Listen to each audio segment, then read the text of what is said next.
Glória a Deus. As mãos. Sei que você que se preparou hoje, primeiro dia do mês e do ano, preparou até a sua oferta. Daqui a pouco a gente te dá a chance de ofertar ao Senhor. Mas esse ano, o Senhor nos inspirou a um tema diferente. Ano passado foi o ano da excelência e esse ano é o ano de plantar e de colher. Não é o ano apenas do plantio, porque aí nós estaríamos focando simplesmente em plantar esse ano inteiro, mas seria lógico se esse ano fosse o ano de plantar, assim como numa lavoura, há produtos que você planta num ano para colher no outro, não é? Os produtos respeitam os ciclos. Hoje minha filha estava falando que tem uma planta que ela só nasce no inverno, porque uma flor só nasce no... A peônia, eu acho, não sei se tem essa flor aqui, tem peônia? Ela só nasce numa estação porque ela espera que o tempo esfrie para que a terra libere nutrientes que só libera na hora do frio. Então, Deus, na sua sabedoria, decidiu que o fruto, que a planta, que Ele mesmo estabeleceu por sua capacidade, que respeite o clima, o solo. Então, muitas plantas, muita semente que a gente lança na terra, ela depende de chegar o ciclo dela para que ela possa brotar, e aí tem as chuvas, né? Como o senhor falou, a chuva serode, a chuva temporã, uma chuva que cai para afofar a terra e a outra que vem para trazer o amadurecimento do fruto antes que ele seja colhido. Deus faz tudo no tempo certo. Mas como Deus nos inspirou nesse versículo que está aqui, em Isaías 37:30, que fala, no primeiro versículo começa dizendo, no primeiro ano vocês vão colher do que a terra der, e no segundo ano o que vier disso, mas no terceiro ano, e nós nos identificamos com esse texto porque é o terceiro ano da Igreja Oásis. Então no terceiro ano o texto diz, no terceiro ano semeiem e colham. Vocês não estão vivendo apenas do que veio, semeiem e colham em todas as áreas. No terceiro ano vocês vão semear e vão colher, não é apenas semeadura. E cuidem de suas videiras e comam de seus frutos. Então Deus está falando, é um tempo, nesse novo ano que estamos vivendo, em que a gente vai semear, vai haver esforço. O que nós estamos fazendo hoje, irmãos? Dia 1º de janeiro, e vendo a igreja com uma frequência tão bonita, não é? Alguém já falou, essa loucura de fazer 12 cultos no início do ano, é a época que a gente quer tirar férias, é um esforço. Você vem 12 dias seguidos e a gente está promulgando um jejum. A intenção é que você faça o jejum de manhã, e aí quando você venha de noite para um culto de 1 hora, não é? Hoje, por causa da sala de oração, a gente está passando um pouco, e no domingo também a gente vai ter o culto regular, mas durante a semana, segunda e terça, quinta, sexta e sábado, os cultos vão acontecer às 7h30 da noite, por 1 hora de duração, mas é um culto que você vem como quem bate o cartão para mudar a história. Não, é um esforço que eu estou fazendo, estou jejuando, estou orando e estou vindo à casa de Deus. Não pode fazer online? Dá para semear online, irmãos?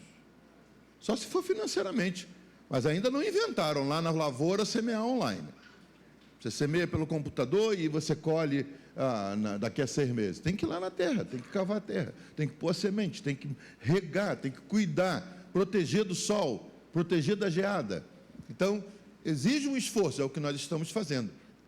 Eu tinha dito para minha esposa ano passado, falei, no início do ano a gente vai tirar uns 3 dias. 3 dias me fazem muito bem, do tipo, sumo na segunda e durmo segunda noite num hotel em alguma cidadezinha, passo a terça inteira, a quarta-feira eu tomo café e na hora do almoço eu venho embora. São 2 noites que eu passo fora e me renovam as energias. Eu volto animado, volto bem. Mas os primeiros 12 dias do mês, falei, não, a gente tem que dedicar aqui, e eu sei que Deus está vendo o seu esforço. Se você está deixando alguma noite, não significa que você vai estar aqui às 12 noites, eu não sei se vou estar às 12, pretendo, mas se você faz isso, Deus está vendo o seu esforço, porque você está semeando em Deus para colher, e colher é um momento alegre da vida da pessoa da lavoura, né? É a hora da recompensa da terra. E como, falando de semear, de plantar e de colher, como plantar e colher no mesmo ano? E Deus me mostrou esse texto, que está em Gênesis capítulo 26, Diz assim: havia fome na terra, além da primeira fome que foi nos dias de Abraão. Por isso foi Isaque a Abimeleque, rei dos filisteus, em Gerar. Por causa da fome, ele foi para uma outra terra. Aconteceu isso com o pai dele, Abraão, também. E apareceu-lhe o Senhor e disse: não desças ao Egito, como o pai dele fez. Não desças ao Egito. Habita na terra que eu te disser. Peregrina nessa terra, e serei contigo e te abençoarei, porque a ti e a tua descendência darei todas essas terras e confirmarei o juramento que tenho jurado a Abraão teu pai. Versículo 12 agora.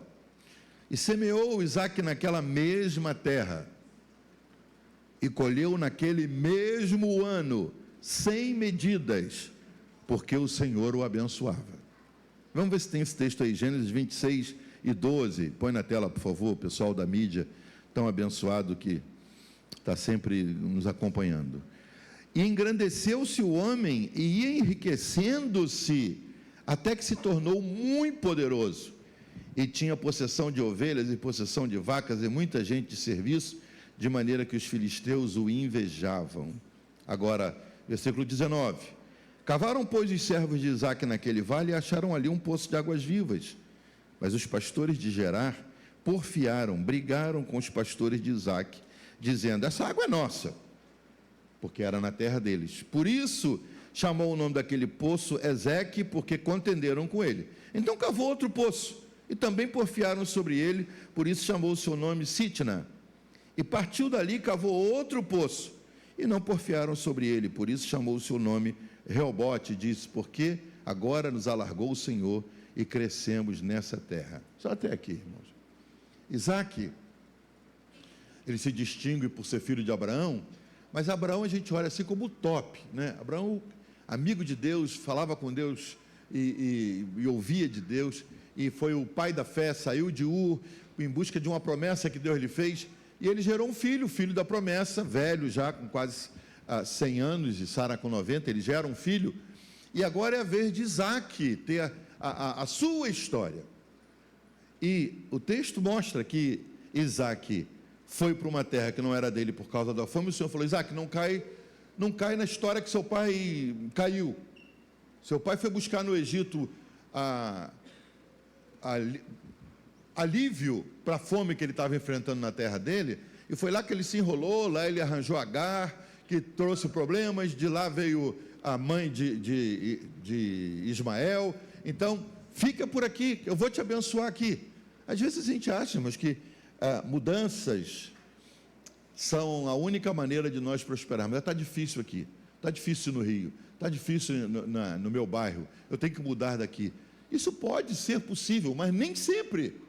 Pode ser que Deus esteja te dizendo, como disse para Isaque: segura a onda aqui, fica por aqui, fica aqui, eu vou te abençoar. Eu queria que você destacasse na sua Bíblia ou no seu caderno. Eu espero que esse ano você tenha lugares para anotar as coisas que Deus te revela. Você está no BRT, Deus te dá uma palavra profética e você fica: escreve, irmão, escreve para não esquecer. Então depois você fica: Deus falou alguma coisa. Estava lendo ontem, há anos atrás, a Helena teve um sonho ou uma visão, lembra, Helena? Com muitos detalhes, e eu anotei todos, e um por um dos detalhes se cumpriram, um por um. E se Deus sabe que você não vai anotar o que Ele te diz, por que Deus falaria, irmãos? Por que Ele vai perder tempo? Você não tem um caderno, um bloco, um guardanapo, não tem nada para anotar. Já tive dia de estar no restaurante e descer assim uma mensagem no guardanapo mesmo, anotar. De noite, a palavra já está aqui, abri o guardanapo, preguei. Eu sabia, não era minha arte, não, eu recebi, na hora que recebi eu anotei. Então prepare-se para aquilo que Deus tem para você. E nesse capítulo, algumas coisas que Deus destaca aqui, eu quero que você leve isso para casa nesse mês profético, quero que seja uma palavra profética. Primeiro, no versículo 2, diz assim: então o Senhor lhe apareceu e falou para ele: não desças ao Egito. Anote isso no seu coração, você não está sozinho. Amém? Amém. Você não está sozinho para encarar esse ano, para plantar e para colher. Você está com o Senhor. Ele disse para Isaque: Isaque, o Senhor lhe apareceu e disse: não desças ao Egito. O Senhor apareceu a ele. Esse é um ano em que o Senhor vai aparecer a você mais vezes do que você imagina. Esteja pronto para isso. Não fique com medo. Tema o Senhor, mas não tenha medo dele. Mais importante que o lugar é o favor de Deus sobre você. Você está num lugar difícil, está numa firma difícil, está numa vizinhança difícil. Mais importante que o lugar onde você está é o favor de Deus sobre sua vida. A gente ouviu testemunhos no finalzinho do ano de alguns irmãos de nossa igreja que estão trabalhando em grandes companhias agora, e com poucos dias de trabalho a empresa já reconheceu: os caras são bons, o ambiente é diferente. Você nasceu para isso, irmão, para ser referência. Então, mais importante do que o lugar onde você está é o favor de Deus sobre a sua vida. Ontem o Onésimo testemunhou, né? Tempos atrás o Onésimo entrou para essa companhia, saiu de uma grande companhia, entrou para uma outra, e aí tem que ir para Friburgo, vai todo dia, aquela canseira, fica por lá, desce família aqui. Há um tempinho de dificuldades enquanto você está plantando. Mas os resultados vão vir. Hoje ele está sendo convidado para dirigir o conglomerado das empresas e abrir filiais. Então, mais importante do que o lugar onde você está é o favor de Deus sobre você. Segundo, verso 3 diz assim: peregrina nessa terra, e serei contigo e te abençoarei, porque a ti e a tua descendência darei todas essas terras, e confirmarei o juramento que tenho jurado a seu pai. Anote isso, baseado no verso 3. Você tem promessas. Deus prometeu que te abençoaria. Mas essa promessa foi para Isaac. Não, tem promessas na Bíblia que são só para você. Eis que estarei contigo e não te deixarei, ainda que seus pais te abandonem, eu não te abandonarei. Eu abrirei caminhos aonde não há caminhos, eu endireitarei os caminhos tortos, eu vou abrir rios no deserto. Há promessas de Deus, variadas promessas, múltiplas promessas, para que você seja lembrado hoje. Você tem promessas, você tem um chamado de Deus, e aqueles que Deus chama, Ele chama para que sejam referência de bênçãos para outros. Vá tomando posse disso. Tem mais. Terceiro, pode faltar tudo na sua vida, irmão, mas não pode faltar fé. Não pode faltar fé. Deus não negocia com quem não tem fé. Olha o que a Bíblia diz: sem fé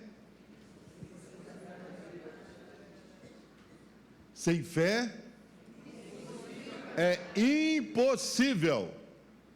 Para Deus não há impossíveis, mas é impossível que Deus te atenda se você não tem fé. Não é porque Deus não possa fazer, é porque Ele colocou esse ingrediente como exigência. Você não é bonito, você não é rico, você não é bem posicionado, você não é estudado. Tudo isso Deus compensa. Mas você não tem fé, não tem negócio. Sem fé é impossível agradar a Deus. E a vida de Isaac, o Senhor falou para ele: rapaz, peregrino nessa terra, eu serei contigo. Crê nisso que eu estou te falando. Então, não pode faltar fé. Que falte tudo, mas não pode faltar fé. E a fé, você nem nota que você tem, irmão, mas às vezes não usa. Como é que um semeador pega uma semente, abre um buraco na terra, esconde a semente ali, cobre a semente de terra e volta tranquilo para casa, crendo que daqui uns meses aquela semente que foi enterrada, que desapareceu aos olhos dele, ela vai morrer, vai virar uma planta, vai criar raízes, vai romper a terra, vai buscar a luz do sol, vai virar uma árvore, e essa árvore vai ter frutos, que ele possa comer dela, vender, isso é porque ele tem fé, que aquela semente vai virar planta. Você tem fé, mas às vezes não usa. Você já andou de avião? Quantos aqui já andaram de avião? Quantos aqui foram no piloto? Deixa eu ver seu brevet. Deixa eu saber se você tem condições de dirigir um avião, que eu vou entrar. No avião não, no BRT. Moço, desculpa aí, mostra a sua CNH. É CNH ou CHN? CNH. Mostra aí, é que eu não tenho uma, então não sei direito. A minha é americana e eu uso com permissão. Mas você mostra a sua CNH aí, para saber se você pode dirigir esse ônibus. Você tem fé que ele sabe e que ele pode. Chega num restaurante, quem fez essa comida? Quem fez essa comida? Deixa eu saber se ele é registrado, se é um chefe, se é uma cozinheira que estudou no Senac. Você não pergunta. Você tem fé que essas coisas aconteceram, que esse processo já foi feito. Então, nas coisas de Deus, não abra mão da sua fé, não deixe faltar fé. Verso 12 diz assim: Isaac semeou naquela terra. que era desértica, e recolheu no mesmo ano. Diga, no mesmo ano. Essa é a promessa de Deus para você. Ainda em 2025 você vai colher os frutos do que você está semeando. No mesmo ano recolheu a 100 por 1. Bota esse versículo para nós de novo, é o 12 que está aí. Isaac semeou naquela terra e no mesmo ano colheu a 100 por 1. Você planta 1 e colhe 100. Quem pode fazer isso? Só o Senhor. Então tenha fé. Aquilo que você está semeando, seu esforço em vir aqui, sua semente financeira, ela vai dar resultado a 100 por 1. 4, aprenda a semear mesmo em tempos ruins. Não é uma hora boa para mim. Continue semeando. Continue semeando. O lavrador, quando ele está sem dinheiro, ele vai no Banco do Brasil. Eu sei porque eu trabalhei em São Paulo, na cidade de Amparo e Serra Negra. Eu trabalhava ligado a fazendeiros no banco. Banco Cominde. Só os mais velhos que lembram dele. Mas era um banco muito próspero. E aí os fazendeiros vinham e diziam, a safra passada não rendeu. Eu preciso de comprar um trator novo, eu preciso de comprar semente. E o banco, na confiança de que a safra nova seria boa, emprestava o dinheiro, e aí os fazendeiros duros pegavam o dinheiro emprestado, também crendo que apesar dos tempos ruins, eles iam plantar e eles iam colher, e com a colheita iam poder pagar o banco e ainda sobreviver. Mesmo em tempos ruins, continue semeando, porque o resultado vai vir. Pode ser que o seu janeiro não esteja começando muito bem, do jeito que você esperava. Você terminou 2024 esperando que janeiro seria diferente. Ainda tem 30 dias de chance para Deus mudar o seu janeiro, né? Hoje é só dia 1º. Mas pode ser que você esteja assim, não é? As perspectivas não são as melhores. O que eu faço? Continue semeando. Continue semeando. Porque a palavra mostra que havia resistência, ele não estava na terra dele, o pessoal foi empurrando ele para fora, sai daqui, vai para mais longe, e ele foi colocado para fora da terra onde ele estava inserido, e aí o Senhor falou para ele, fica por aqui, eu vou te fazer prosperar. E ele abre um poço, e aí o pessoal vem, entulha o poço e briga com ele, não, esse poço é nosso, porque os poços que o pai Abraão tinha cavado, o povo tinha entulhado. E às vezes você está lembrando ainda dos poços entulhados de 2024. Irmão, parte para frente, parte para cima. Esquece. O pastor Joelson falou ontem aqui, esquecendo-me das coisas que para trás ficam. 2024 já foi. Pega aquela folhinha de 2024, aquele calendário, joga fora. 2024 já foi. Diga, já foi. Já foi. Isso aí. Agora é de um ano novo. Ano novo, vida nova. Então, aprenda a semear mesmo em tempo ruim. O texto diz no versículo 17, algo mais para você anotar. Ponto número 5. Não perca tempo com discussões inúteis. Verso 17 diz assim, então ele partiu dali e fez o seu acampamento no vale de Gerar e habitou ali. Veio o pessoal, ele cavou o poço, os caras vieram, essa terra é nossa. Estou indo para frente. Foi mais para frente, cavou outro, os caras vieram, essa terra é nossa, e brigaram de novo. Ele botou um apelido no poço e partiu para frente. Quando ele abre o terceiro poço, não discutiram, ele falou, ok, eu vou daqui para frente. Entenda isso, irmão. Você não tem que perder tempo com discussões inúteis, com briguinhas que não rendem nada. Eu estava vendo hoje o Ratinho dizendo assim, Ratinho da televisão, não é? Ele dizendo assim, eu aprendi uma coisa que está me trazendo muito resultado. Não sei quem viu isso. Ele dizendo, eu aprendi a não criticar as pessoas, a elogiar, a não estar discutindo. O sujeito, ele falou, eu brigava muito por meus pontos, por minhas posições. Eu parei de discutir, e isso está me fazendo um bem. E às vezes você é o tipo do cara que briga pelo que você acredita. Glória a Deus, não abra mão da sua fé, não abra mão da sua fé em Deus, da palavra de Deus, daquilo que você acredita. Agora, você às vezes emprega esforço, tempo, recursos, cavando um poço que você põe sua fé. É desse poço que eu vou viver. Aí vem alguém e diz, esse poço é nosso. Isaac ensina isso para nós. Ele não gastava tempo com discussões inúteis. Mas eu pus meu suor aí, eu gastei dias trabalhando nisso. Vai para frente, irmão. Vai em frente. Você vai ficar numa peleja por causa de um poço, enquanto a vida está seguindo e você está deixando de receber algo mais do Senhor. O que você ganhou do poço que você cavou? Músculos. Pronto. Você cavou, eu perdi tempo lá. Não, Deus estava trabalhando em você, te ensinando alguma coisa. Eu já aprendi há muito tempo que às vezes quando paro num trânsito e fico chateado, ninguém gosta de engarrafamento, não é? E fico chateado no engarrafamento, eu falo, primeira coisa que vem é reclamar, né? Caramba, vou perder quanto tempo aqui? Mas aí eu fico imaginando, pode ter um arrastão lá na frente. Deus falou, vou parar meu servo aqui para ele não chegar no arrastão.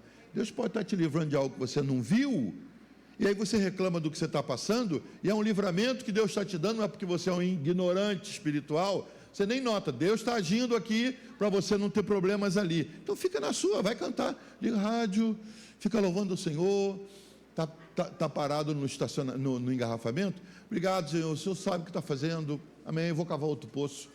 Não perca tempo com discussões inúteis.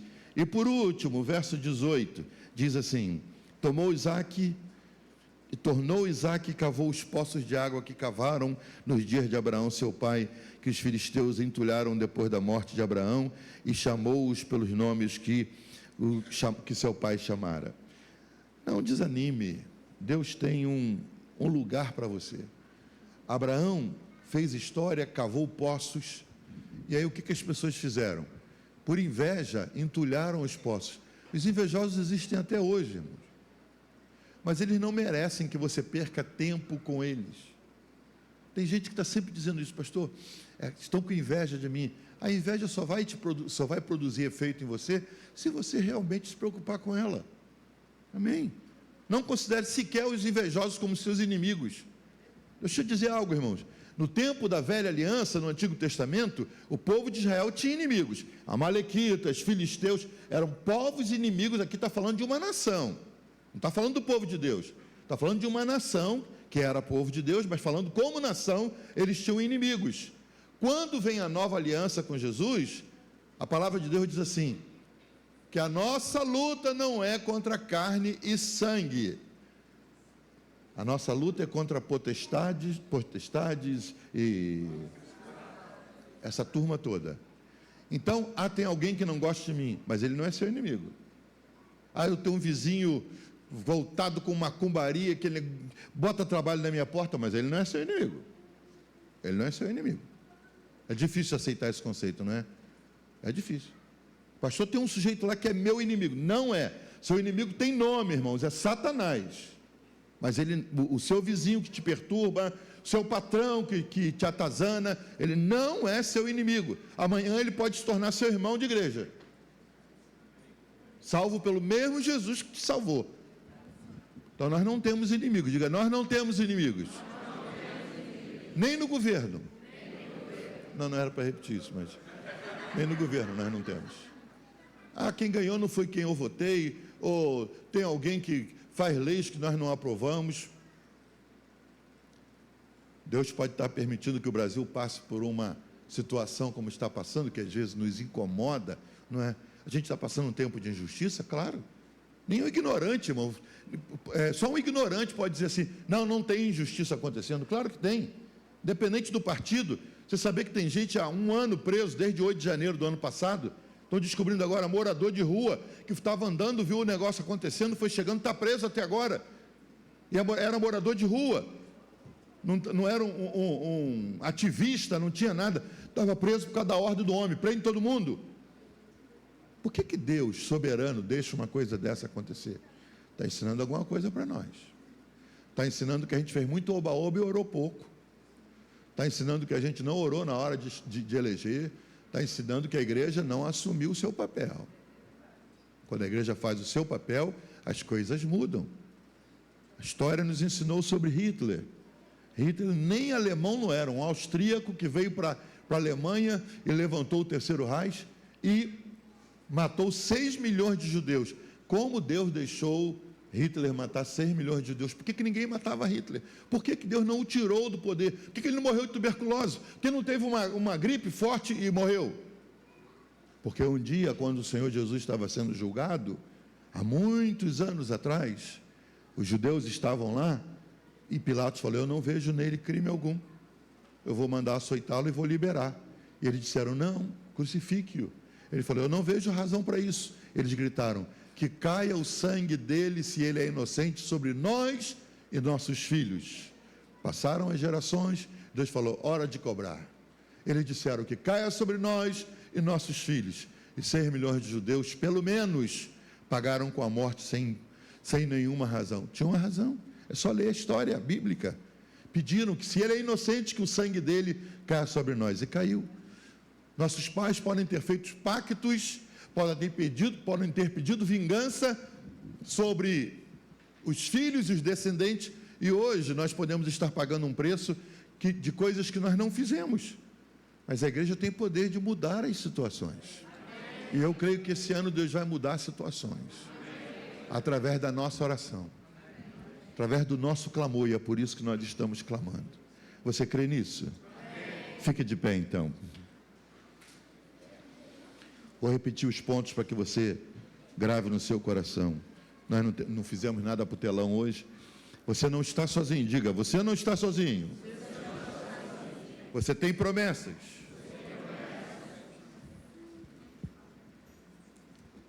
Não pode faltar fé. Aprenda a semear mesmo em tempos ruins.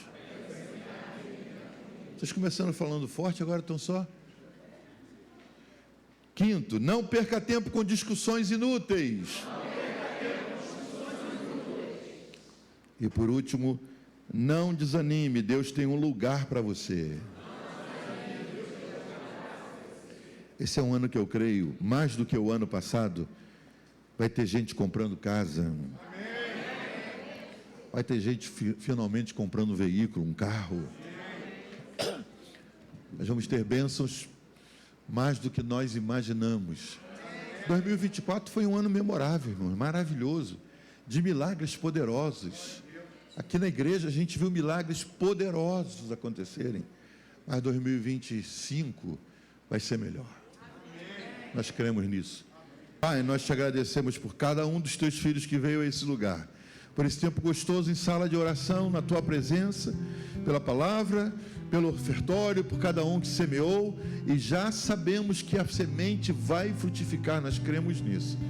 Abençoamos, Senhor, o retorno dos teus filhos aos seus lares. Declaramos esse primeiro dia rompendo, Senhor, um mês inteiro de bênçãos. Senhor, e que possamos estar na tua casa amanhã e depois de amanhã, e que possamos, Senhor, a cada dia, Senhor, com jejum e oração, levantando um clamor, abençoar o ano inteiro, Pai. Nós declaramos isso e por tudo já te agradecemos em nome de Jesus. Amém. Estenda as mãos assim. Que a graça de nosso Senhor Jesus Cristo, o amor de Deus nosso Pai e a comunhão do Espírito Santo seja com todos desde agora e para sempre. E todo o povo de Deus diz: amém. Deus te abençoe, e não saia sem cumprimentar uns 18 pelo menos.